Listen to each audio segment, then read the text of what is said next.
Salve, galera! Tamo no ar, tamo juntos, estamos chegando aqui mais uma vez com uma entrevista especial nessa nossa mini temporada aqui em São Paulo, com o nosso Netflucast de todas as semanas, sempre com uma figura, com um personagem relevante no passado, no presente ou no futuro do Fluminense. Hoje quem está comigo aqui não é exatamente ligado diretamente, intimamente ao Fluminense, mas é ligado a tudo que diz respeito à história do futebol brasileiro, inclusive do Fluminense. Por que não dizer, é um especialista em passado, em presente e em futuro do Fluminense. Estou aqui com uma das maiores autoridades em jornalismo esportivo no Brasil, meu amigo PVC, Paulo Vinícius Coelho. Obrigado, PVC, Paulo, obrigado, cara. Obrigado demais por você estar comigo aqui hoje. Sabe que prazer. Eu gosto muito de falar sobre gostar de futebol, porque as pessoas estão muito dentro das suas próprias bolhas. E a minha bolha é futebol. Não importa a camisa, né, PVC? Não, essa aqui é minha, da minha coleção. Ó. O pessoal tá vendo ali, ó. Estamos aqui no estúdio do The Playoffs, aqui em São Paulo. Nos estúdios que a gente está utilizando aqui nessa nossa mini temporada. Estúdios maravilhosos aqui, com uma estrutura espetacular. Estúdios do The Playoffs. Aprendi a falar. E aí o PVC tá aqui decorando a entrevista dele com uma camisa que não fomos nós que trouxemos. É da sua coleção, né, PVC? É, a camisa da máquina. Sabe que uma vez eu usei essa camisa da máquina? Eu não uso essa camisa, esse tipo de camisa histórica. Mas você já usou aqui em São Paulo, Aí eu usei uma vez, que eu tinha acabado de comprar, e botei a camisa, saí na rua, o cara virou pra mim e falou assim: sabia que você torcia pro Fluminense. Não, cara, não se trata disso. Tava sempre tão óbvio, né? Não se trata disso. Eu gosto de futebol, cara. Eu gosto de saber das coisas do... Aí, eu tenho uma coleção hoje que tem as camisas recentes de campeões da Libertadores, tem a do Botafogo de 2024, tem a do Fluminense de 2023, tem a do Flamengo de 19, tem a do Palmeiras de 21 e 22, tem a do River Plate de 2018. Cara, é legal quando a coleção vai começando a crescer e você vai vendo ela ganhar corpo, ganhar vida. Você tem quantas camisas na coleção? Acho que deve ter umas 1.200, eu acho. 1.200? Acho que deve ter por aí. Mas eu não contei, eu tenho que contar. Eu tinha umas 500 faz muito tempo e continuou crescendo, crescendo, crescendo. O meu xodó hoje é a coleção das camisas de Champions League, que eu tenho todas as que eu tenho com o patch escrito a data do jogo e o número do melhor jogador da partida. Então eu tenho Ryan Giggs 99, depois eu tenho Zidane em 2002, depois de Steven Gerrard no Liverpool 2005 até Doué, Paris Saint-Germain 2025, eu tenho de todos os campeões. É uma delícia, cara, ficar olhando isso. E do Fluminense você tem essa. Pega a outra ali pra gente ali, a outra camisa que o PVC trouxe. Você tem 2 camisas do Fluminense na coleção. Eu tenho mais. Essa daqui, ó, é dessa coleção da Libertadores. Então ela tem aqui, ó, Boca Juniors versus Fluminense, 4 de novembro de 23, Libertadores, a final. Aí tem o patch da Libertadores do dia da final. Tem os patrocinadores iguais. E tem o patrocinador de trás e o nome do jogador. Camisa do German. É, do meu primo. Ele é Cano. Eu sou PVC. É primo. Eu já falei pra ele. Então, você falou pra ele isso? Falei. Ele entendeu a piada? Ele riu. Ele foi simpático. Será que ele entendeu isso? Ele foi Será gentil. que lá é PVC também, lá na Argentina? Ele foi generoso. Essa é uma réplica da camisa da final, então, de 2023, da coleção do PVC, que é chamado por muita gente, ou conhecido, obviamente, sempre, como uma espécie de enciclopédia do futebol. Você gosta desse negócio de ser enciclopédia? Eu acho que enciclopédia é o Newton Santos, né? Não, você é a enciclopédia 3.0, neo-enciclopédia. Eu acho... mais perto? Beleza. Eu acho que assim... Eu gosto de tudo que é homenagem. As pessoas ficam às vezes ofendidas quando o cara, o imitador, imita você. Para mim é uma homenagem. Quando me chamam de enciclopédia, é uma homenagem. Eu queria fazer um curso de memória, fazer uma palestra de memória, ou coisa parecida, porque falam tanto da minha memória, e eu acho que a memória também é trabalho. Mas aí teve um dia que eu estava na Barra, que eu morei 6 anos e meio no Rio, e morava na Barra, perto de você, e aí passou um senhor que passava, quase todo dia eu almoçava ali, e ele passava, me cumprimentava, um dia ele passou e falou assim, parabéns pela sua memória. Aí eu falei, muito obrigado. Mas é trabalho também. Não, isso é um dom. Eu falei, muito obrigado. Mas é trabalho também. Não! Isso é um dom! Eu tomei uma bronca. Tá bom. Eu tomei uma bronca. Falei, cara, eu preciso fazer alguma coisa com isso. Mas é trabalho também, né? Então eu fico vendo esse Washington e Assis aqui, tentando olhar o placar eletrônico para saber que Fluminense e Bangu que é. Ou olhar ali atrás a numeração e falar desse campo do Fluminense. Aqui atrás do Fluminense, que eu vou falar 1, Paulo Vitor, 4, Aldo, 2, Duílio, 3, Ricardo, 6, Branco, 5, Jandir, 8, Delei, 10, Assis, 7, Romerito, 9, Washington, 11, Tato, ou em 83, o 7 era Leomir. É uma delícia. Isso não é para arrotar conhecimento. Isso é por 2 motivos. É porque mantém vivo o menino que me fez apaixonado por futebol, que me fez virar jornalista, e porque ajuda a não errar informação. E não quer dizer que eu não vai errar nunca, nem informação histórica, nem informação atual. Mas é manter vivo o menino que me fez querer ser jornalista esportivo. Você gosta de ser imitado? O Magno Navarro te imita muito. Imita muito. Dizem que parece mais você do que você mesmo. Talvez. Mas se ele parecer mais comigo do que eu mesmo, aí ele não me imita bem. Você gosta da imitação dele? Eu gosto, eu só acho que tem uma coisa, o professor Jaime Pinsky falava uma coisa há muito tempo atrás, eu acho que durante muito tempo eu falei a palavra histórico, e por isso ele fala muitas vezes o histórico, que é uma palavra que eu tirei um pouco do meu vocabulário. Para ser histórico tem que estar na história. Então, por exemplo, o gol do John Kennedy em Fluminense e Boca Juniors virou história. Mas eu tentei falar menos histórico. E ele pega porque é um... Você faz... Como é que você faz uma imitação? Do mesmo jeito que você faz uma caricatura. Você pega o nariz maior e desenha ele maior ainda. Mas eu gosto, é uma homenagem. É uma homenagem, ele imita bem. Ele estava brincando com o Reinaldo do outro dia do Mirassol. Você nunca ficou bravo com nenhuma das imitações dele? Não. Às vezes tem coisas que ele fala assim, cara, mas eu não falo isso desse jeito. Tantas vezes histórico. O professor Jaime Pinsky fica bravo quando a gente fala histórico exageradamente. Histórico tem que ter um caráter de história. PVC, você morou no Rio 6 anos? 6 anos e meio. 6 anos e meio. Eu fui pra lá dia 25 de julho de 2016. Pra trabalhar no Fox Sports, onde eu tava também. Isso, e eu saí de lá dia 29 de janeiro de 2023. E aí você já tinha visto o Fluminense jogar no Maracanã antes de morar no Rio? Já. Quantas vezes? Muitas? Já, muitas. Cara, eu sou um menino paulista, né? Paulistano. Paulista porque, embora paulistano, eu nasci na cidade de São Paulo, Morei na cidade de São Paulo até os 13 anos, mas eu morei 15 anos em São Bernardo. Então, São Bernardo é pertinho de São Paulo. 40 minutos daqui, se não tiver trânsito. Então, meus estádios eram o Morumbi, porque o Morumbi era o estádio dos clássicos em São Paulo. E eu só fui pro Maracanã depois de grande.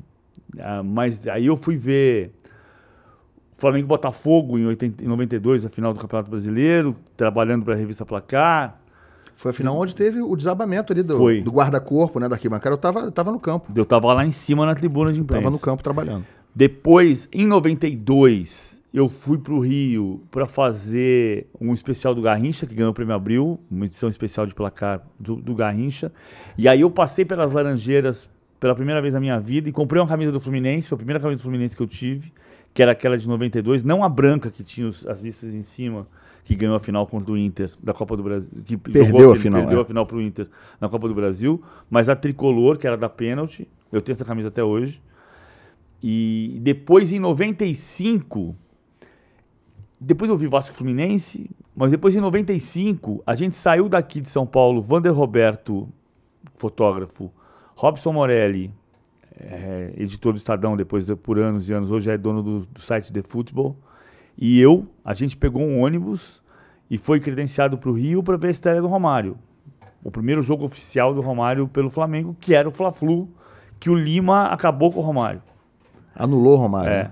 E a torcida do Fluminense cantava. Não, a torcida do Fluminense cantava. Mas é feio. Não precisa. Me leva que eu vou, sonho meu, a mulher do Romário. Não foi confirmado isso até hoje, não, mas tem essa história aí no cântico, né? Então você tinha visto várias vezes. E aí quando você voltou ao Rio agora, você foi de novo quando você estava morando no Rio? Você foi a alguns jogos? Fui. Eu lembro de um Fluminense e Corinthians que eu estava lá, 1x0 gol do Balbuena de 2017. O Corinthians, campeão brasileiro, ganhou do Fluminense lá. 2019 teve uma quartas de final entre Fluminense e Corinthians no Maracanã também, de Sul-Americana também. Né? Mas esse eu não tava. Eu tava com a minha família, eu levei minha família.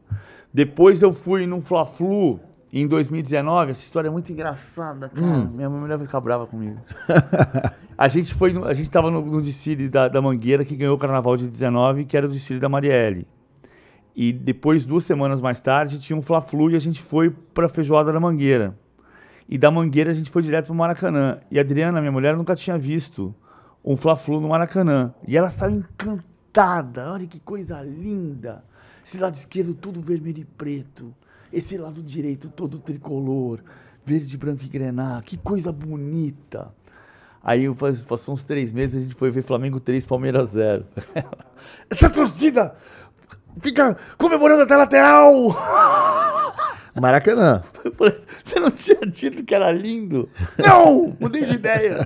Ela tinha gostado do lado tricolor, você que não tinha entendido.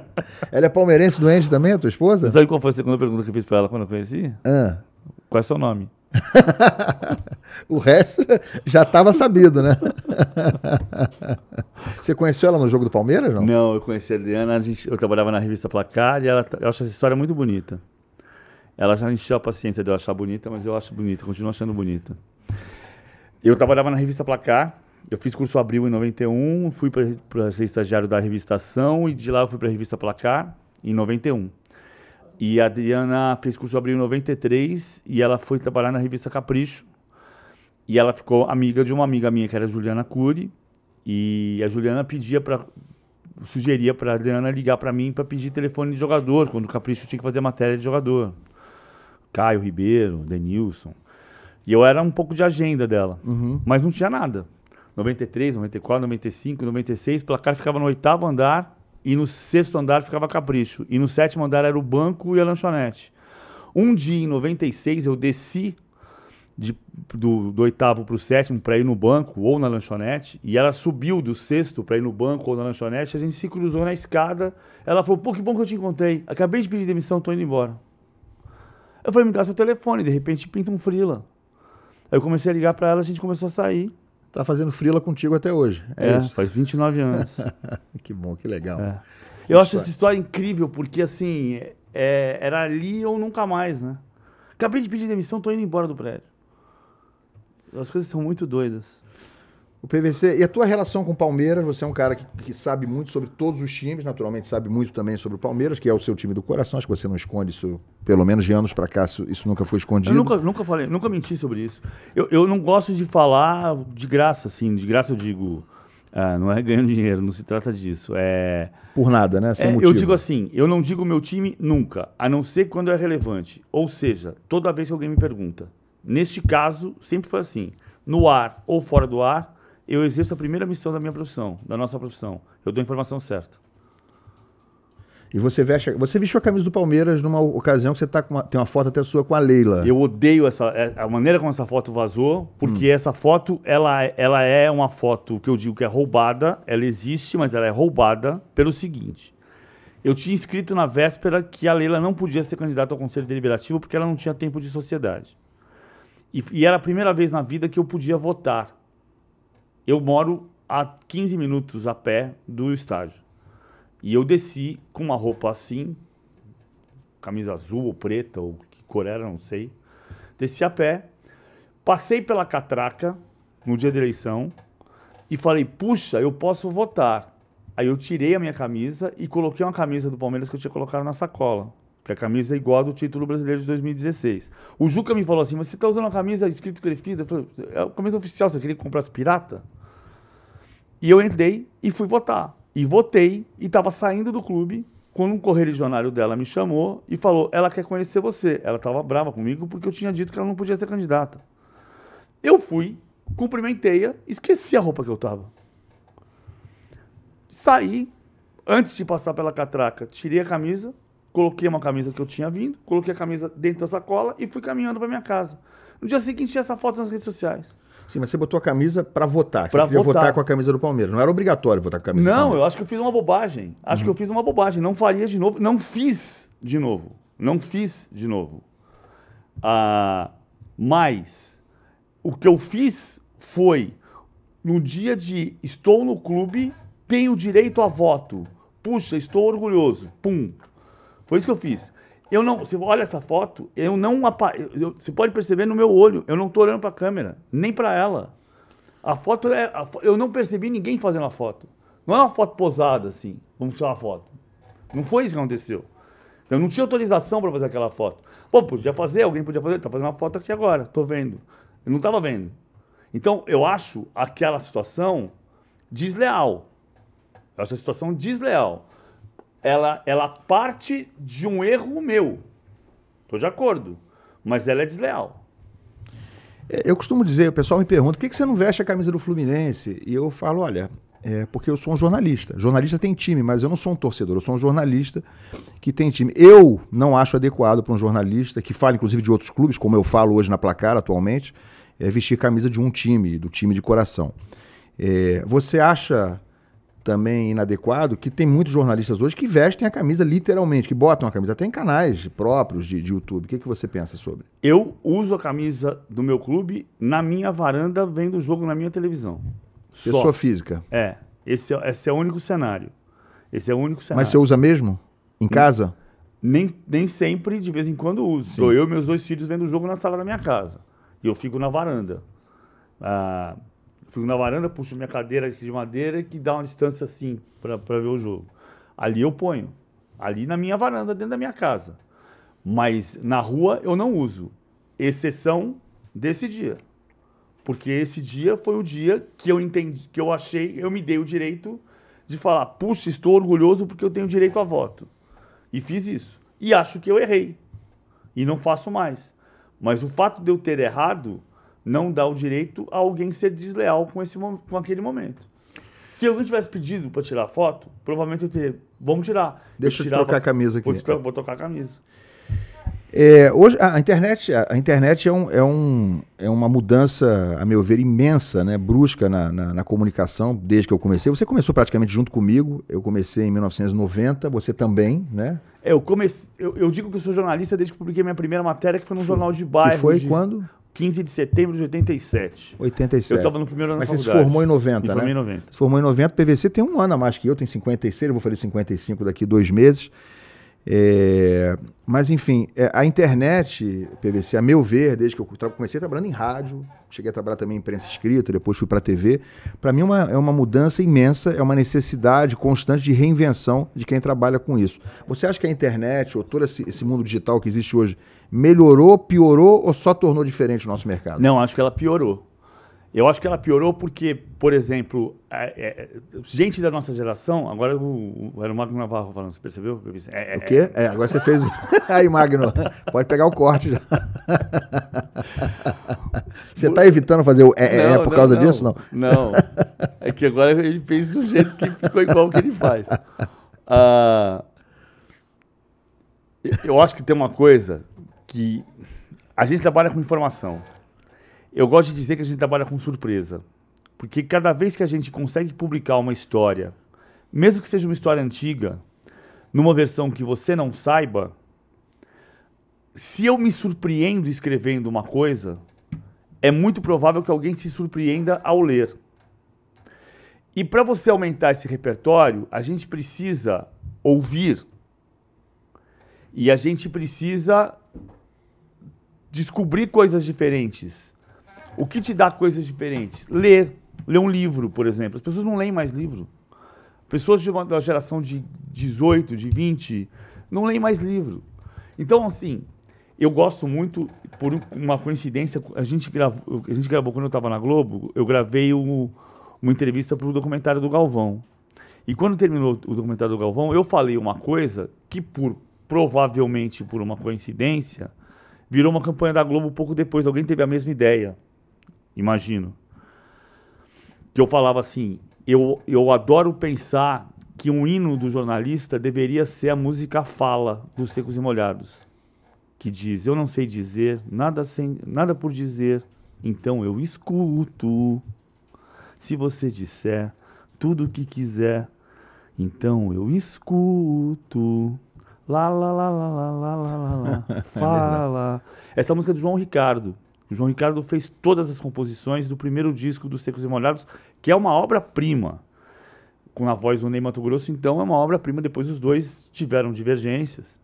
O João Ricardo Consta, eu não sabia, é a origem da música Menino Bonito, da Rita Lee. O Menino Bonito era o João Ricardo. Ele não me confirmou isso, não. Eu só li outro dia isso. Então, a internet, ela está dando... A gente está num período em que os jornalistas passaram a achar que o importante é a opinião deles. Mas o importante é a gente conseguir criar novidades, notícias, histórias, contar histórias. E seja na internet, no rádio, na televisão, no livro, no jornal, contar uma história que, de preferência que te surpreenda, que você fala assim, cacete, eu não sabia disso. E as pessoas passaram a achar, e a internet valorizou isso, que o importante é eu dizer, não, eu acho isso. Você acha isso por quê? Se você acha, todo mundo tem direito à opinião, desde que a premissa esteja certa. Se você tiver uma opinião sobre a premissa, uma premissa errada, eu acho que eu quero ir para Tóquio porque eu vou em linha reta porque a Terra é plana. Tua opinião está errada. Porque a premissa está errada. Sim. Gente, quero pedir para todo mundo que está com a gente aqui, primeiro, para deixar o like. Estamos aqui entrevistando, claro, Paulo Vinícius Coelho, um dos mais importantes e relevantes jornalistas, escritor também, do jornalismo no Brasil, autor de 10 livros. Eu tive pelo menos em um lançamento seu no Rio. Você fez mais de um lançamento no Rio? Eu fiz mais de um, mas acho que você está falando da Escola Brasileira de Futebol, que foi em 2018, a gente trabalhava junto na Fox. Aí você fez, acho que no Barra Shopping? Fiz no Barra Shopping. Fez o lançamento, eu tive lá. Na travessa do Barra Shopping. 10 livros, hein, PVC? 10 livros. E tem um chegando agora em dezembro. Qual é? Qual o Rei Pelé. O Rei Pelé. Já escreveu um livro sobre Neymar. Vou falar do Neymar daqui a pouco também. Galera que tá com a gente, larga o like, se inscreve no canal, mas o like é importantíssimo. Você tá curtindo aqui, vamos falar bastante ainda de Fluminense aqui com o PVC. Você lembra quando a gente se encontrou a primeira vez? Não. Não, você não se lembra. Não lembro. Você tem memória boa, mas nessa aí é porque eu não sou relevante o suficiente. Não é isso. Eu te encontrei pela primeira vez, você obviamente não se lembra, no Château de la Grande Romane. Na frente do castelo. Não, foi dentro do castelo. Dentro do castelo? O Château, para quem não sabe, você sabe, obviamente, era a concentração da seleção brasileira na Copa de 98, ali, não é na grande Paris, mas não tão distante de Paris, onde a seleção ficou, né, uns 40 minutos, e treinava numa cidadezinha ao lado, que era Ozoir-la-Ferrière. O Chateau era em Lesigny, e os treinos da seleção eram no estádio... Olha! Trois Sapin, pô. Pensei que ia te derrubar nessa. A gente falava que era 3 sapinhos, né? Os caras sacaneavam dizendo que o Romeu César dizia que era... Os caras imitavam o Romeu César. Você lembra do Romeu César, o repórter da Rádio Globo? Lembro. Alô, fera! Que estádio Trois Sapin, os 3 sapinhos. O estádio dos 3 sapinhos. Era os 3 pinheiros. Trois Sapin e os 3 pinheiros. Que ficava na cidade de Ozoir-la-Ferrière, que era ao lado de Lesigny. Mas eu te encontrei lá pela primeira vez no Chateau. Me lembro que foi a primeira vez que eu saí para fazer matéria. Eu estava na TV Manchete, em 98. E aí a gente ficou numa sala, tipo uma sala de espera, não me lembro agora. A gente fica na Casa da Brahma na frente, não era? Não, mas espera aí, a gente entrou ali num anexo, a gente estava esperando alguém da seleção vir receber pra gente poder mostrar como é que a seleção não tinha chegado. Eu ia mostrar como é que era a concentração por dentro. Já tinha alguém da CBF, mas não tinha seleção ainda. Tava você e o Lédio Carmona. A gente trabalhou junto ali o tempo inteiro, mas a gente foi no voo da seleção. A gente chegou... então, mas eles não tinham chegado ainda no castelo. Não sei, por algum motivo. Não que podia mostrar. Ou então eles estavam lá, mas mostraram pra gente algum lugar que não estavam ocupados ainda. O Lédio foi comigo no voo da seleção, a gente foi, e eu voltei no voo da seleção, porque alguém tinha que voltar no voo da seleção depois da derrota. E a gente morou na frente daquele castelo, por isso que eu acho uma coisa que é muito doida, quando as pessoas falam assim... Pô, que é um absurdo que a imprensa não conseguiu perceber que o Ronaldo não tinha ido no ônibus. Cara, não dava pra perceber. Da onde a gente ficava... Impossível. Era impossível. E só quem falou isso foi quem não foi pra frente do castelo. Porque quem ficou na frente do castelo, morando na frente daquele castelo por 52 dias, como a gente ficou, sabia que não tinha como você... O cara saía da porta e ele tava no ônibus. Não ia ver o cara entrando no ônibus. E ninguém deu a notícia, né? Ninguém. Ninguém eu fui direto pro estádio porque eu não tava morando lá. Eu morava a gente estava em Paris, né? Durante 2 meses num hotel em Paris. Tinha que ir todo dia para Lesigny. A gente morava em La Quiambri, que era pertinho dali. E tem uma história maravilhosa, que eu não vou dar o nome do fotógrafo, que ele fica chateado. Mas estavam dirigindo o carro, esse repórter fotográfico, do lado de Eduardo Tironi. E em Ozoir-la-Ferrière, ele vinha dirigindo o carro. E aí, placas de 30 km por hora, ele devia estar uns 45. Aí passou um senhor na faixa de pedestre, ele freou... não em tempo suficiente, e pum, deu um tapinha no senhor, o senhor caiu. E ele abriu a porta, aquele francês brilhante dele, abriu a porta, desesperado, e disse: merci, merci, merci, merci, merci. Merci quer dizer obrigado. E não desculpe, que era o que ele queria dizer. Ô, PVC, quero te perguntar aqui sobre Rivellino. A gente conversou com ele dias atrás, mostramos aqui na nossa mini temporada em São Paulo. Qual é o lugar que ocupa o Rivellino na história do Fluminense? Cara, eu acho muito grande, mas assim, é curioso porque...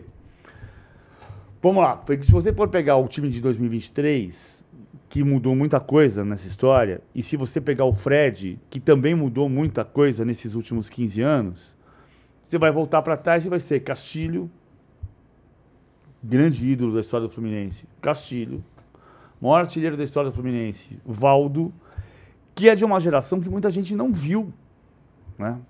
Eu gosto dessa coisa de saber. Castilho Pinheiro, Edson Vitor de Lafayette, Tele Orlando Carvalho e Didi Joel. É o time campeão de 51. Depois eu vou pegar um texto do livro do Tele, contar uma história do Tele. E aí, isso mudou, porque o Fluminense dos últimos tempos conseguiu criar sensações. O Rivellino provavelmente foi o jogador mais brilhante que passou pelo Fluminense. Mas ele não é o maior ídolo da história do Fluminense. Porque a máquina ganhou 2 títulos num período em que o título estadual era muito relevante. Teve a frustração de cair em 2 semifinais de brasileiro e não ganhar os 2 brasileiros. O que talvez tivesse tornado o Rivellino um ídolo maior ainda do que é. Mas, cara, eu acho o Rivellino o jogador mais talentoso da história do Fluminense. Mas eu não acho que ele é o maior ídolo. Tecnicamente é o melhor jogador que já vestiu a camisa do Fluminense. Provavelmente é. Provavelmente é. Pô, aquele gol que ele faz com o elástico em cima do Alcir. Você sabe que ele fala que errou aquele elástico, né? Eu sei. Ele fala que deu errado, mas deu certo. Então, esse livro aqui chama O Sapo de Arubinha. É um livro de coletânea de crônicas do Mário Filho, coletadas pelo Rui Castro. E tem... Depois eu te conto quem foi o Arubinha. Você conhece aquele samba que o Dudu Nobre gravou, né? O tempo em que Dondon jogava no Andaraí. Claro. Dondon jogou com o Arubinha. É? Dondon jogou com o Arubinha. O Arubinha eu não conheço. Dondon eu já ouvi falar muito. Fiz até matéria disso uma vez. O Arubinha, o Vasco ganhou do Andaraí de 12-0 e o Arubinha disse... Tem essa crônica aqui nesse livro. E o Arubinha disse que o Vasco ia passar 12 anos sem ganhar título. E o Vasco passou 9. É o sapo de Arubinha, porque Arubinha teria enterrado um sapo em São Januário.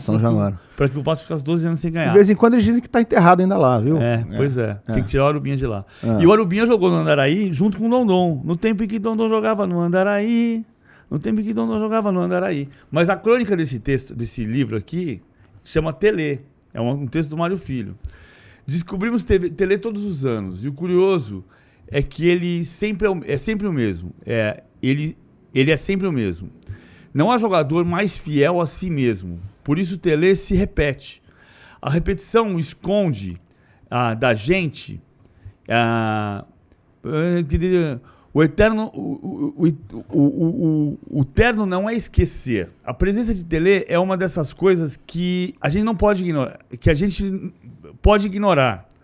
Ele joga os 90 minutos. Dito assim, parece que não é nada demais. O jogo dura 90 minutos, o que pode sugerir, como sugere à primeira vista, que todos jogam 90 minutos. Jogariam, se não fosse Telê. Quer dizer, a gente não ia desconfiar que eles não jogam se não fosse Telê. Telê é o ponteiro dos segundos, ele não para nunca. Isso é o Telê ponta direita do Fluminense. Telê, Orlando Carvalho e Didi Joel. O Maurinho Telê e Valdo Escurinho, de 59.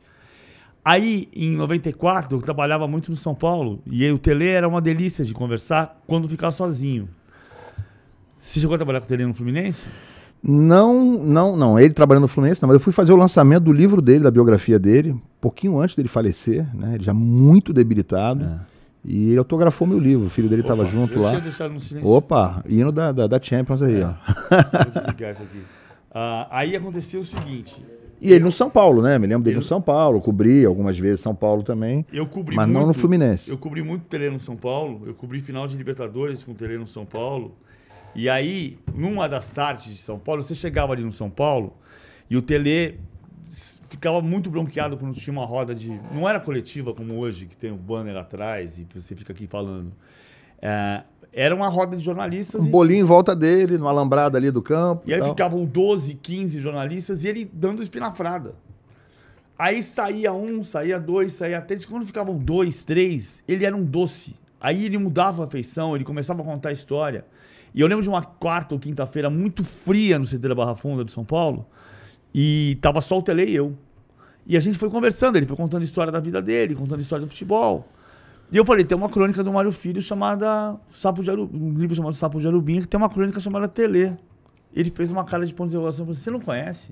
Ele falou, não. Eu falei, peraí, tem no meu carro, o livro estava no meu carro. Não era esse livro, era um livro igual a esse. Eu fui no carro e peguei o livro no carro. Até hoje meu carro, minha mulher reclama que tem um monte de coisa. Peguei o livro e trouxe o livro e entreguei para ele na página aberta. E ele abriu o livro e começou a ler a crônica. E o olho marejou. E ele saiu andando. Saiu andando com o livro. Nunca me devolveu o livro. E eu nunca pedi o livro de volta. Eu comprei outro. Eu lembrei de uma história agora do nosso saudoso, grande Vitorino Sherman, que eu dava muita carona para ele lá do Cosme Velho, saindo da Fox. Saudoso Vitorino, né? Saudade dele, dos nossos amigos que a gente perdeu no acidente da Chape. E o Vitu, uma vez, numa dessas muitas caronas que pegava comigo, deixou um livro no meu carro, que ele queria que eu... Falei, Ilan, você já leu esse livro? Eu falei, não. Cara, acabei de ler agora aí na redação e tal, não sei o quê. Eu vou deixar aqui para você ler. E tá comigo até hoje o livro. Isso aí foi pouco tempo antes, infelizmente, deles partirem. Alguns meses, porque quando eles partiram já foi em 2016, né, quando a gente estava já na Barra da Tijuca, mas foi um pouquinho antes da gente sair do Cosme Velho para Barra, e o livro ficou comigo até hoje, eu guardo com carinho, lembrei dessa história aí. O PVC, qual foi o maior estrangeiro da história do Fluminense? Que agora tá cheio de estrangeiro lá, mas o Fluminense teve Conca, teve Doval, teve Romerito, teve Germancano, tem Germancano, teve Arias. Quem é o maior estrangeiro da história? Teve Doval, né? Teve Renganeschi, teve... Eu acho que o maior estrangeiro é o Romerito. Mas tem uma coisa que é da nossa Maior geração. e melhor. Maior e melhor. Acho que é o maior e melhor. É porque há uma diferença entre maior e melhor. O Rivellino é o melhor jogador que já passou, que você falou. Mas não é o maior ídolo. Sim. O maior ídolo é Castilho ou é Fred. Maior e melhor é o Romerito. Maior e melhor é o Romerito. Mais do que o Arias. Porque o Arias pode ter ficado maior. Mas não acho que ficou maior. Tem uma coisa que a gente tem uma tentação, Ilan, que é dizer assim: ah, mas o Romerito não ganhou a Libertadores. Tá, mas quando ele jogou e foi campeão brasileiro, ninguém tinha o sonho de ganhar a Libertadores. Não era do mesmo jeito a Libertadores. Então é como você dizer assim: o Atlético nos anos 80 não ganhava nada. Não, era diferente ser ex-campeão mineiro do que é hoje. Tudo bem que o ex-campeonato mineiro é diferente de ser bicampeão carioca, ou de ser tricampeão carioca em 85, como o Romerito foi. Mas era muito relevante ser tricampeão carioca, na época que o Romerito jogou no Fluminense. E aí tem uma coisa que, para mim, é muito... A gente tem um exercício difícil de fazer, que é comparar o que você viu com o que você vê. Então, quando você tem 10 anos de idade, você nunca viu nada igual. Quando você tem 50, você já viu muita coisa igual. Então você fala, isso aqui é muito bom, mas bom era lá atrás. É meio Meia-Noite em Paris, né? Bom era a Belle Époque. Aí você vai pra Belle Époque e o cara fala, não. É bom antes. E a gente tem que ter cuidado com isso. Mas eu acho que o Romerito é o melhor e o maior. E as comparações começaram a ser feitas muito depois da conquista da Libertadores, exatamente pelo que você falou, porque é a maior conquista contemporânea da história do Fluminense, que foi campeão do mundo em 52, ou não foi? Palmeiras é campeão do mundo em 51 e o Fluminense em 52? Eu acho que não. E muita gente me corneta por causa disso. Eu aprendi a falar, muito palmeirense me corneta por causa disso. Porque eu digo, por que não é campeão do mundo? A Copa Rio foi um torneio muito importante, muito relevante. Mas se você for a Turim e disser para um torcedor da Juventus, Palmeiras foi campeão do mundo em cima da Juventus, ninguém sabe. É diferente de ser campeão da Copa Intercontinental, que você vai para Madrid e vai dizer, fui campeão do mundo, o Santos foi campeão do mundo. E o cara vai dizer, Intercontinental. Ele pode achar o Mundialito, pode chamar de outro jeito. Bom, então ele está falando que não é Mundial também. Sim, mas ele sabe do que está se falando. A diferença é que a Copa Rio, com toda a bandeira da FIFA que estava ali, ela não tem a oficialidade e ela não tem o conhecimento. Então você pega o dossiê que o Palmeiras mandou para a FIFA, ele tem jornais de todo o mundo, de todos os países que trouxeram jogadores para cá, que trouxeram times para cá em 51, mas só os jornais brasileiros e um jornal uruguaio se referem a Mundial de Clubes. O jornal da Itália chama de Torneio Internacional do Rio, o jornal de Viena chama de Torneio do Rio, o jornal da França chama de Torneio do Rio, não chama de Mundial de Clubes. Mas o Real Madrid, quando é campeão hoje, no fim do ano, nas competições que disputa na Arábia Saudita, ou nos Emirados Árabes, ou no Japão, seja onde for o Mundial de Clubes do fim de ano, eles também chamam de Mundial de Clubes? Eles chamam de Mundialito. Sim, mas a FIFA reconhece, como oficializou isso. Os campeões do mundo para a FIFA são todos de 1960 em diante. Mas então a gente está levando tá tomando como régua o que a FIFA diz. Não, eu estou tomando como régua. Assim, não tem a ver com ser uma coisa muito antiga. Você não acha que tem a ver com ser um torneio? Não. Não era o campeonato mais importante, o mais emblemático, mais mundial da época? Você sabe como é que nasceu a Copa dos Campeões da Europa, a Champions League? Quando o Wolverhampton se proclamou campeão do mundo. Wolverhampton World Champion. E aí o L'Equipe publicou campeão do mundo é o cacete.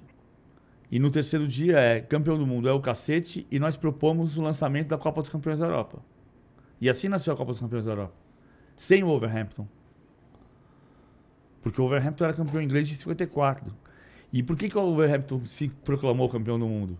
Porque ele ganhou do Honvéd, que era supostamente o melhor time do mundo, porque era o time da Hungria, que era o maior time do mundo. Então, aí você pega o caso do Bolonha. O Bolonha se autoproclamou campeão europeu de 37, porque ganhou o torneio della Città d'Esposizione de Paris. E ninguém sabe disso. Então, a diferença para mim é que quando você diz o Santos é bicampeão do mundo, e o cara vai falar, Intercontinental. O cara sabe do que nós estamos falando. A diferença é... E tem o reconhecimento. Então você sabe do que está falando, embora não seja popularizado da mesma maneira no mundo inteiro, e tem o reconhecimento. Por exemplo, eu acho que o Palmeiras podia... O Palmeiras colocou uma estrelinha vermelha em cima do escudo por causa do Mundial da de Copa 51. Rio. É. E tem 2 documentos que a FIFA já mandou dizendo que reconhece como o primeiro torneio de âmbito mundial. Então, o Palmeiras devia perguntar para a FIFA, mas se você não reconhece, o que é isso aqui? Isso houve o reconhecimento e depois voltou atrás? Tem 2 atas de reuniões. E no dia que a FIFA disser, teve a ata de reunião mesmo, a gente não validou, ou tem a ata de reunião, foi validado, e então a gente vai admitir. Nesse dia, ele vai passar a ser campeão do mundo, mesmo sem ter o conhecimento do mundo inteiro. Agora, por ser muito sacaneado por dizer isso, eu passei a me relacionar de uma outra maneira com essa informação quando brincam comigo na rua. Toda hora. Palmeiras não tem Mundial, é isso? Na rua? Não é toda hora, mas de vez em quando o cara fala, o Palmeiras tem Mundial? E eu respondo assim, o Palmeiras ganhou a Copa Rio de 51, jogando com Fábio Salvador e Juvenal, Túlio, Luiz Vila e Dema, Liminha, Ponce de Leão, Lima, Jair e Rodrigues. Seu time foi campeão do mundo jogando com qual equipe? Aí o cara começa a falar 7, Raí, e não consegue falar o time inteiro. Então eu comecei a brincar com essa situação. Você sabe o time campeão do mundo do Fluminense em 52? Não, 52 eu não sei. Eu vi outro dia a imagem do jogo com o Corinthians. Sim, já viu isso na internet e tal? Eu acho 52 diferente de 51. Por quê? Porque já não tinha o mesmo comprometimento da FIFA com bandeira instalada e tudo mais. É o mesmo torneio. É diferente você dizer, o Bangu também ganhou. Não. Aí Copa Rio é Palmeiras e Fluminense. E que eu acho que se um dia a FIFA reconhecer o Palmeiras, vai reconhecer o Fluminense. Acho que é básico. O time do Fluminense em 52 é um pouco diferente, mas é um pouco desse time que eu falei em 51, né? Castilho, Pinheiro e Pinheiro, Edson, Vitor e Lafayette, Tele, Orlando, Carlyle, Didi e Joel. É a mesma base. Tem mudanças ali, Quincas jogando. Tem mudanças, mas é basicamente esse time. Bom, eu te perguntei, acabamos entrando na questão do Mundial aí, da Copa Rio, mas eu estava falando que a coisa da Libertadores gerou muita comparação. Eu me lembro de fazer a final da Libertadores, depois do jogo eu estava no UOL com o Juca e com o Casão. Participei de uma resenha com eles. Assim que acabou o jogo, estava no Maracanã, nem podia ainda falar dali, mas falamos. E eles me perguntaram o seguinte, Ilan, essa conquista do Fluminense torna o Cano o maior ídolo da história do Fluminense? Porque isso aí foi falado na época, né? Vai virar o maior ídolo da história. Porque é o que você falou, quando a coisa acabou de acontecer, fica todo mundo muito emocionado e as pessoas tendem a supervalorizar o que acabou de acontecer e negligenciar ou diminuir o que aconteceu há muito tempo. E eu me lembro de responder o seguinte, não, ele não é o maior ídolo da história do Fluminense, mas ele é o artilheiro ou principal jogador da maior conquista contemporânea da história do Fluminense. Eu acho que são duas coisas bastante diferentes, dá para separar perfeitamente. Eu também acho que o Castilho é o maior jogador da história do Fluminense. Ídolo é difícil a gente falar, porque ídolo tem a ver com mídia, geração, né? Isso aí foi uma outra época. Agora, eu queria perguntar a você o seguinte, em cima disso, dessa comparação, o Cano, ele é maior do que o Fred, ou ele conseguiu sequer mais ou menos se equiparar ao Fred na história do Fluminense? Eu acho que não. O Fred é o maior artilheiro da história do Fluminense em jogos oficiais. E é engraçado como o tempo muda coisas, né? Porque o Cano continua sendo muito relevante. Mas em 2025, em 2024 já, com o Cano no time, a gente dizia, o Fluminense não pode perder o Arias. E aí você fala, mas qual foi o maior estrangeiro da geração do Cano no Fluminense? Foi o Cano ou foi o Arias? Bom, foi o Cano porque o Cano foi o melhor jogador da conquista da Libertadores. Mas o Arias é mais talentoso do que o Cano, né? O Cano tem essa coisa absurda de fazer 74% dos gols com um toque só na bola. É um negócio assombroso. Mas o Arias é mais talentoso, mais refinado. Eu acho que é uma riqueza você poder ter este debate. E acho uma riqueza os times de 2010 a 2025 do Fluminense terem ampliado esse debate, né? Porque quando você vai pegar o Conca, que em 2010 foi campeão brasileiro, jogando 38 das 38 rodadas, e sendo o craque do time, e o Fred, que era parte daquele time, e que tinha sido muito importante já, não é o melhor jogador de 2010, mas é o melhor de 2012, você começa a colocar ingredientes numa panela que a gente por muito tempo falava de Castilho, de Telê, de Didi, de Rivelino, de Félix Oliveira, Assis Galhardo e Marco Antônio, Denilson, Didi, Samarone, Cafuringa, Flávio e Lula. E o gol do Mickey. A história do Mickey é boa. Mickey. Tem outro? Quer contar a história do A Mickey? história do Valdir Amaral, mas era sacanagem com o Valdir Amaral, né? Valdir Amaral. Que o Valdir Amaral narrava, o Mickey sai, faz o gol do título Fluminense Atlético, ele faz assim. E o Valdir Amaral narra: Gol! Samarone! E o repórter, o Meta, diz: Mickey! Aí o Valdir: Samarone! Mickey, Valdir! Mickey! Samarone, número 10. Mickey, Valdir, eu sou o chefe da equipe e o gol foi de Samarone. É mentira. Eu já tinha ouvido essa fábula, essa lenda. É mentira, mas é muito bom, porque o Mickey saía assim, né? Tem muita lenda no rádio do Rio, é muito engraçado. O rádio é... Você trabalhou em rádio e trabalha hoje, você comenta para a CBN, né? Comento não jogos, eu comento, faço boletim, faço... Você trabalhava para Eldorado e ESPN na época? Trabalhei, jogo do gol 100 do Rogério, junto do amigão Paulo Soares, que nos deixou há pouquíssimo tempo. PVC, você citou aí o Wolverhampton, meio en passant, e citou o Arias agora há pouco. Você acha que ele errou de ter ido para o Wolverhampton? Eu acho. Acha? Tudo que você olha, que o cara... Tem dois motivadores para jogador de futebol. Né? Tem outros, mas tem dois. O dinheiro e a história. E a família, no caso dele também, né? O dinheiro tá junto com a coisa da família, né? Porque você projeto pessoal, no caso. Projeto pessoal, mas assim, as pessoas falavam assim, o cara quer morar na... Sócrates foi morar em Florença porque ele queria a cultura do Renascimento. Mentira! O Sócrates bebeu Florença. Morou com o Trajano lá. Os dois beberam Florença. Não é brincadeira. Estou falando de uma forma exagerada, uma hipérbole, mas foi isso que aconteceu. Então, as pessoas falam, não, porque tem jogador que vai. Mas não vai por causa disso. Ele vai porque ele tem que pagar a conta do papagaio do cunhado da irmã dele. Entendeu? Tem um monte de agregado. E aí é justo que você tenha ganhado muito dinheiro e queira ganhar muito mais dinheiro, porque você tem muita gente que depende de você. É justo. Só que, o que vai acontecer com ele no Wolverhampton? John Arias do Wolverhampton. John Arias vai ser lembrado a vida inteira no Fluminense. Já está na reserva lá, né? Exato. Do último colocado da Premier League. Então, assim, quando você olha do ponto de vista da realização profissional do cara, ele podia dizer, mas eu ia estar no Fluminense, podia estar atrasando salário, ou podia estar brigando em 8º lugar no Campeonato Brasileiro, de fato. Mas ele é a história do Fluminense. O Romerito mora em Assunção, em Luque, e até hoje alguém liga pro Romerito para saber do que aconteceu em 84. Para saber o que ele acha da situação do Fluminense de hoje. Então, acho que tem essa... Eu me pego muito pelo que a gente vai deixar de legado.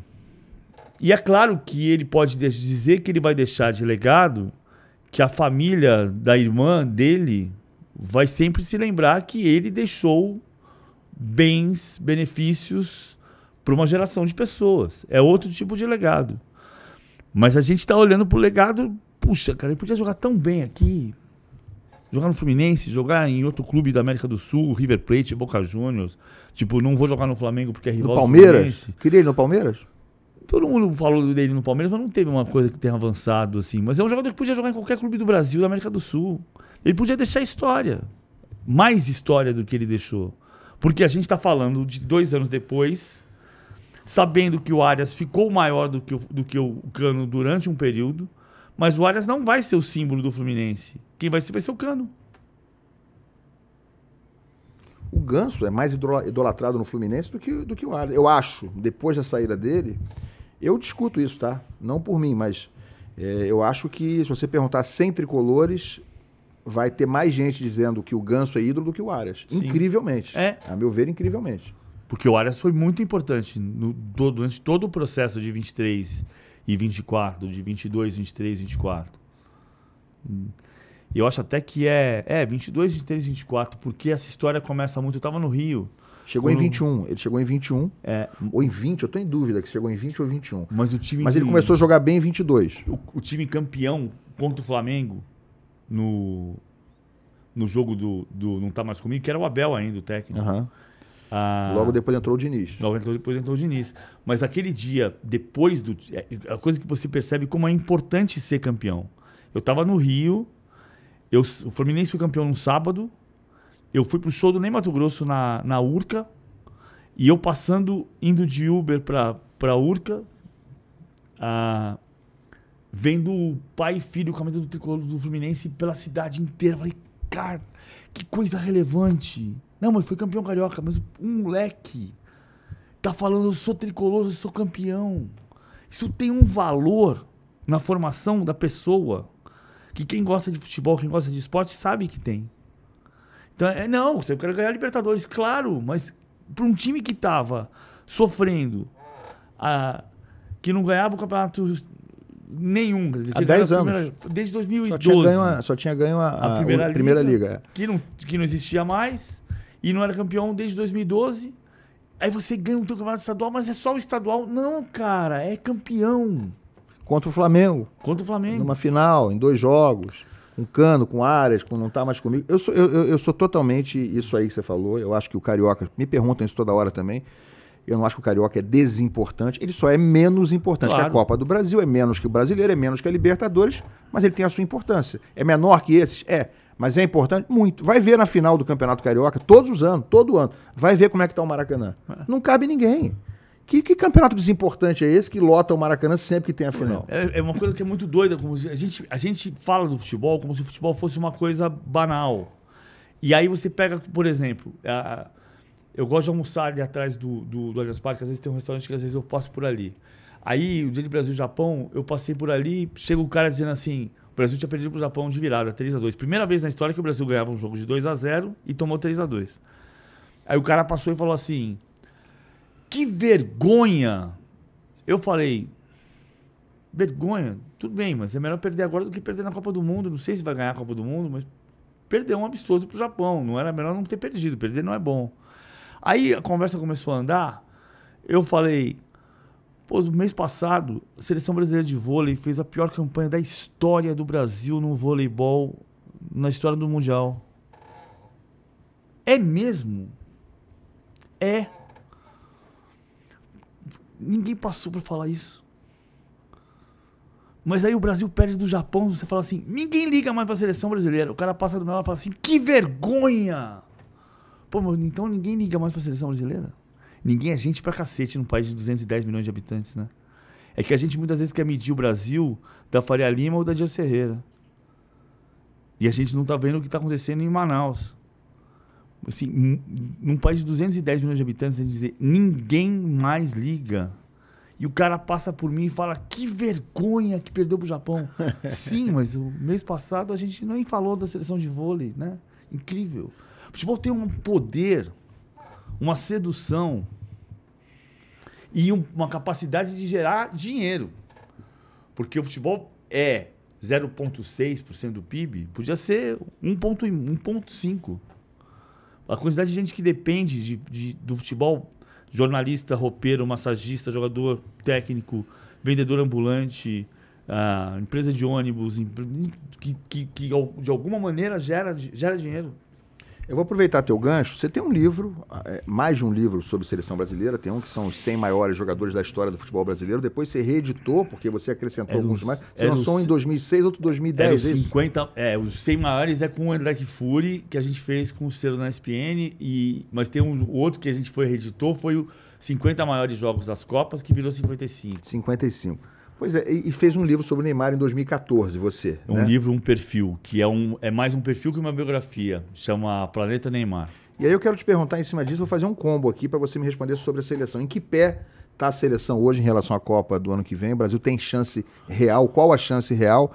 E quantos desses jogadores que estão hoje no atual grupo da seleção seriam candidatos a entrar nessa tua lista dos maiores jogadores da história do futebol brasileiro? Algum, além do Neymar?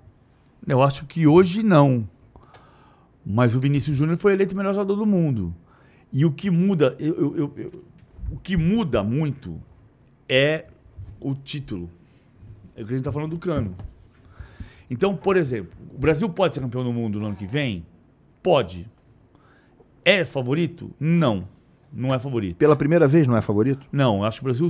Eu não achava o Brasil favorito em 2006. Todo mundo achava favoritíssimo a ganhar, já ganhou. Era candidato. Pô, mas com aqueles jogadores não era melhor do que essa seleção? Ronaldo, Adriano... Era uma seleção que tinha empatado com a Grécia, tinha empatado com o Japão. E essa perdeu do Japão, né? Primeira vez na história que perdeu o Japão. Aquela tinha empatado com o Japão 2-2 na Copa das Confederações. Fora as derrotas todas agora. Perdeu, acho que da Bolívia, não perdeu nas eliminatórias? Perdeu da Bolívia. Perdeu na Bolívia na eliminatória de 94, agora na eliminatória de 2002 e na eliminatória de 2026. Empatou com a Venezuela no Brasil, não foi? Empatou. Então. Sim, acontece. Eu acho que é o pior cenário para chegar numa Copa. De todas que eu vi, né? Eu não tenho a sua memória, o seu conhecimento todo, mas... Eu acho que nunca se chegou num cenário tão, assim, com um histórico recente tão discutível. Mas não é pela falta de jogadores, é pela falta de trabalho. Os anos do Edinaldo na CBF foram trágicos. Sabe a história da água? Não. Que o Cícero Souza chegou um dia para fazer reunião pós-convocação. E o Edinaldo fala, vocês compraram 120 garrafas d'água? Estou falando um número aleatoriamente. Sim, o jogador bebe água. Mas sobraram 40. Sim, a gente compra porque pode precisar desse volume. Então na próxima lista você compra só 80. Então tem um combo de desorganização e de descuidado que trouxe para cá. Eu acho que é diferente de 94 e de 2002. Acho que em 2002 tinha mais chance, embora a gente não achasse que tinha chance em 2002.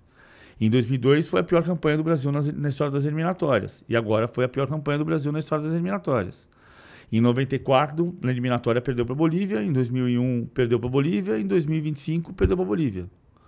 Nas três. A Argentina, em 86, chegou super desacreditada, empatando com o Peru, quase sendo eliminada e fez a Copa do Mundo que fez com o Maradona consagrado. Eu não acho que o Brasil tem um problema de falta de talento. Aí você vai dizer, mas não tem mais jogadores como Ronaldo, Rivaldo. Não, Bebeto, não tem. Mas também nas outras seleções não tem. As outras seleções também não tem. Quem é o melhor jogador do mundo, indiscutivelmente? Vai ser o Lamine Yamal? Provavelmente vai ser. Sem Messi e Cristiano Ronaldo no ápice, quem é o melhor jogador do mundo? O ano passado o eleito foi o Vinícius Júnior. E eu gostei muito do que o Ancelotti falou. A gente tem que ter o compromisso de ser campeão do mundo. Não de ter o melhor jogador do mundo. Porque não é tênis. E aí você presta atenção num detalhe. Eu adorei fazer essa pesquisa. Nenhum técnico teve tantos jogadores eleitos melhor do mundo quanto o Ancelotti. Porque o Zidane não foi eleito por causa da Juventus, foi pela França, mas o técnico dele na Juventus era o Ancelotti. O Cristiano Ronaldo não foi eleito por causa de Portugal, foi pelo Real Madrid, campeão da Champions com o Ancelotti. O Kaká, que deixa claro que ele só foi eleito melhor do mundo porque ele era o destaque individual num time coletivamente muito forte. E o Vinícius Júnior. O Vinícius Júnior é o melhor jogador do mundo? Não. Ele esteve naquele período. E a gente precisa recuperar isso. Eu acho que o Brasil está longe de ter o melhor momento da seleção brasileira, o melhor momento do futebol brasileiro. Por outro lado, nunca teve tanta gente dentro do estádio. Faz 10 anos que a gente fala que o estádio está elitizado e nunca teve tanta gente dentro do estádio. 2023 foi o maior público da história do Brasil em qualquer campeonato.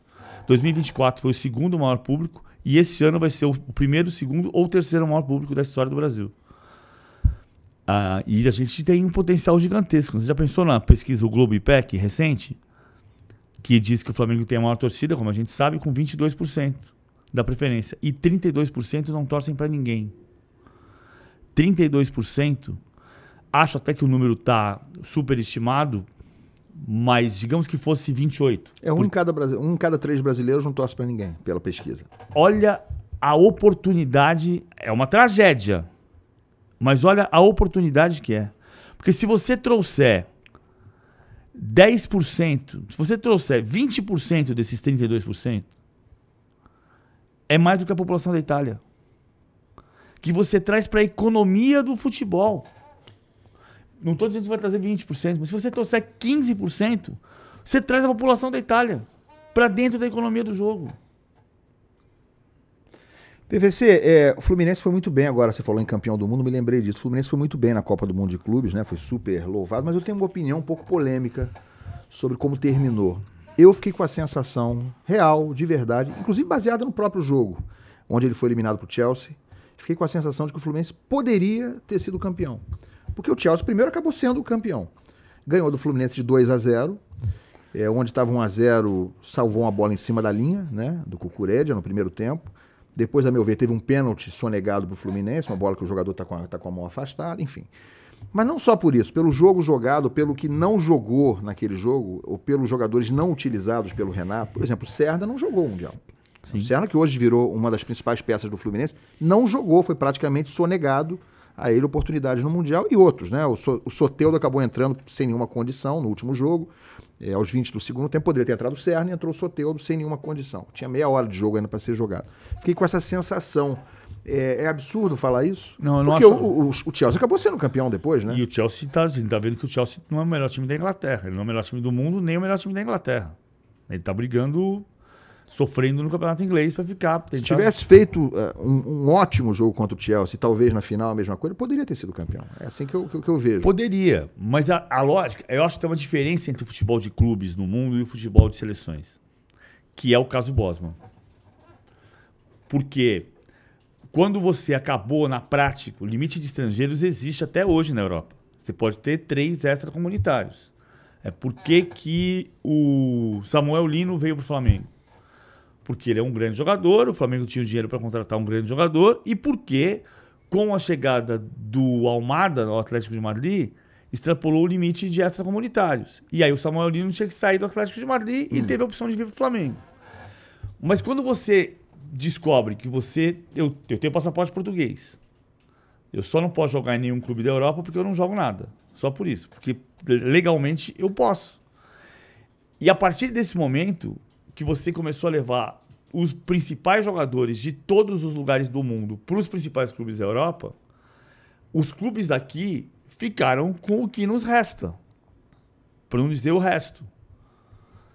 Então é diferente. A lógica não era o Fluminense ganhar, nem o Palmeiras ganhar. Por isso eu passei o ano inteiro dizendo, o primeiro semestre, dizendo, sabe o que vai acontecer no Mundial? A gente vai ter com sucesso alguém nas semifinais que vai voltar para casa e falar assim, perdi na semifinal. Mas você achou que alguém ia às semifinais? Podia, mas não seria o Fluminense de jeito nenhum, Eu né? falei que o sucesso de um dos 4 ia ser um dos 4 chegar longe às quartas ou às semifinais e voltar para casa dizendo, ei, caí nas semifinais. Eu falei exatamente isso. Mas foi uma zebra o Fluminense chegar às semifinais, né? Dos 4. Ele eliminou a Internacional, que era vice-campeão da Europa. Aí você vai... Mas era um jogo só, ok. Num campeonato, lógico. Quem vai ser campeão do mundo da Copa Intercontinental que não vai ser campeão do mundo? Não vai ser o Chelsea. Ou vai ser o Paris Saint-Germain, ou vai ser alguém de outro continente. Provavelmente vai ser o Paris Saint-Germain. Porque o futebol de clubes ficou desigual. E aí sim pela condição econômica. Quando você traz para a seleção, isso se equilibra num mês. Por isso que o Brasil pode ser campeão do mundo, embora não seja favorito. Faltou te perguntar o seguinte, times de 2008 e 2023 finalistas da Libertadores do Fluminense. Qual foi o melhor?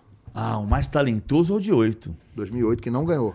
O mais talentoso é o de 8. O melhor é o que ganhou. Também tinha uma coisa, não é ser... É muito louco. Você viu a seleção jogando contra o Japão?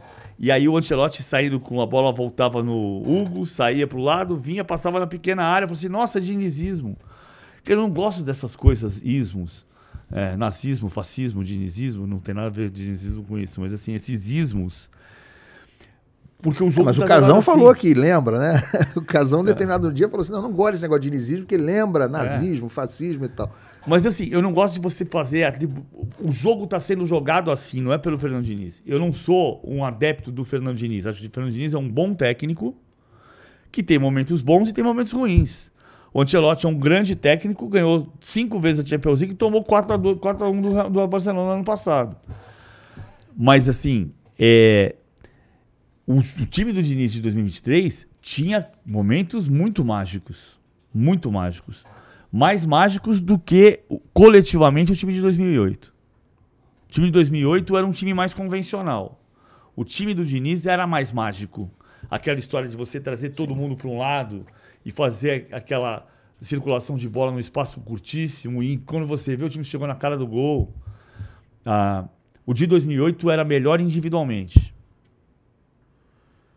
Mas de 2023 prendia mais atenção, né? Era um time mais diferenciado, Era um fato. time diferente. O PVC sabe que a gente esteve junto também num outro episódio. Talvez você nem se lembre também que a gente estava junto nesse episódio, mas a gente estava junto virtualmente. Você fez as pazes com o Edmundo?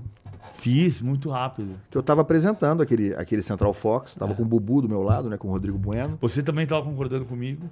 Todos nós estávamos. Porque eu tinha ouvido a mesma coisa que você, né? O cara deu a entrevista, a gente tinha entendido uma coisa, o Edmundo entendeu outra, e na verdade, no fim, era ele que estava certo e todo mundo estava errado. Essa que era a verdade, né? Minha interpretação eu falei que ele estava certo, mas o que eu entendi, porque eu conversei com... Essa é dessas histórias do jornalismo. O que aconteceu... Eu achei que o cara se confundiu na hora que falou. Não, entendeu? acho que não, o microfone chegou tarde. Ah, e não pegou o não, né? Não Tinha um pegou, não ali. era o trabalho, então,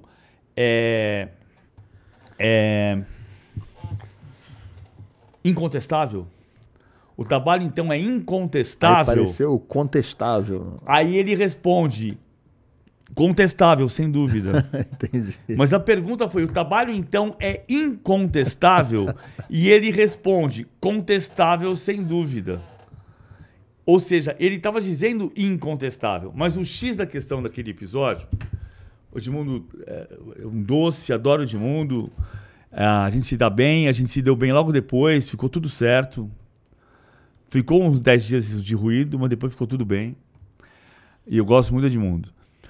O episódio era o quê? O São Paulo tinha empatado com Defensa e Justiça e tinha sido eliminado. Eu saí do estúdio, a gente fazia numa cabine de off e saía para o estúdio do Central Fox, que ficava do lado de cá do prédio, e você ficava no outro estúdio do lado de lá, no mesmo andar. Ficamos, Gustavo Villani, eu e Edmundo, nessa posição. E eu saí com o celular, mandando mensagem para o Vinícius Pinotti, que era o diretor de futebol de São Paulo. Vinícius, Rogério vai cair? E ele respondeu, não, o trabalho é bom, a gente entende que o trabalho é bom, ele vai ficar. Quando abriu, você abriu, o Rodrigo Bueno falou, chamou o Guga chamou o Edmundo, veio para mim. Villani.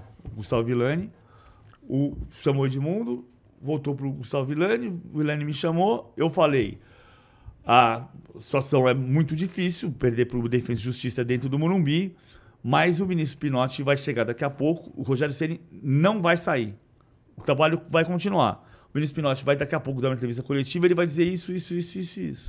Aí o Pinotti chegou e disse tudo que eu tinha dito que ele ia falar. Só que na última pergunta, ele fala, o trabalho então é incontestável? E ele responde, contestável, sem dúvida.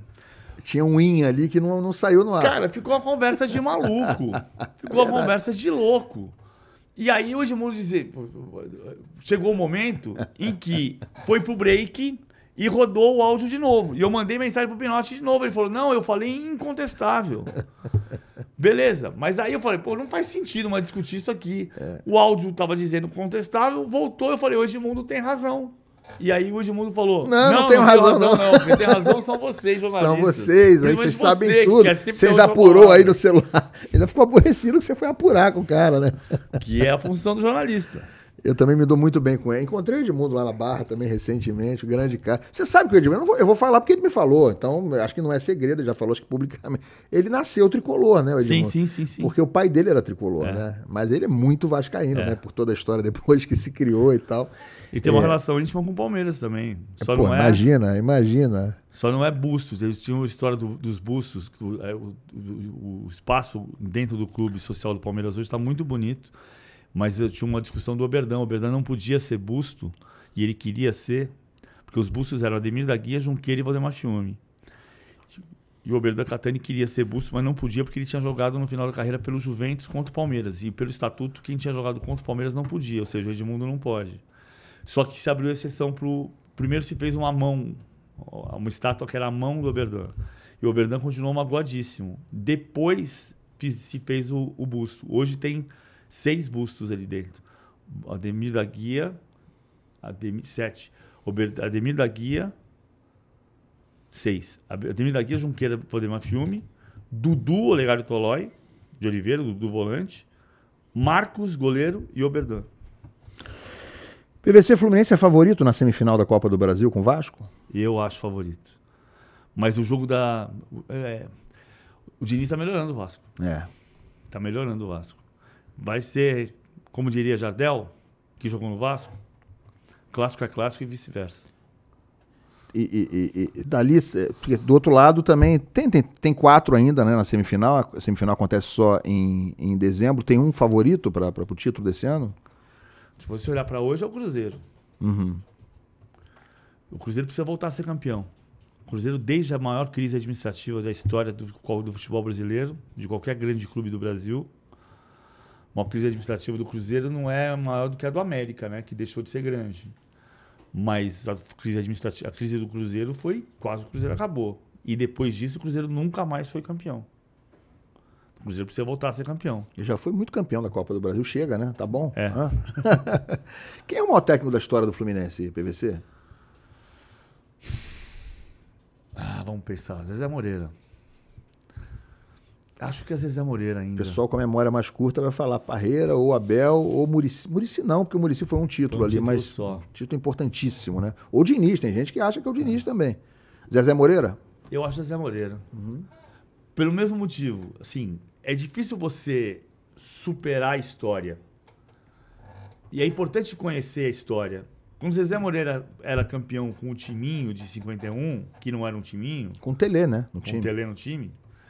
E depois, em 59, ele não era campeão carioca apenas. Era o título que tinha para ganhar. E Rio-São Paulo é diferente. Aí você vai dizer, Paulo Amaral foi campeão em 70, no Robertão, que Taça de Prata, que passou a ser reconhecido como brasileiro. Depois, Parreira em 84. A história do Abel no Fluminense é muito bonita. Eu acho a história muito bonita, porque ele foi campeão em 22, ele foi campeão em 12, ele começou o time que depois o Diniz consagrou, mas ele deu confiança para aquele time, com todos os problemas que havia ali, táticos e tudo mais. Mas... Campeão carioca em 2005 também, perdeu a Copa do Brasil em 2005 para o Paulista, né?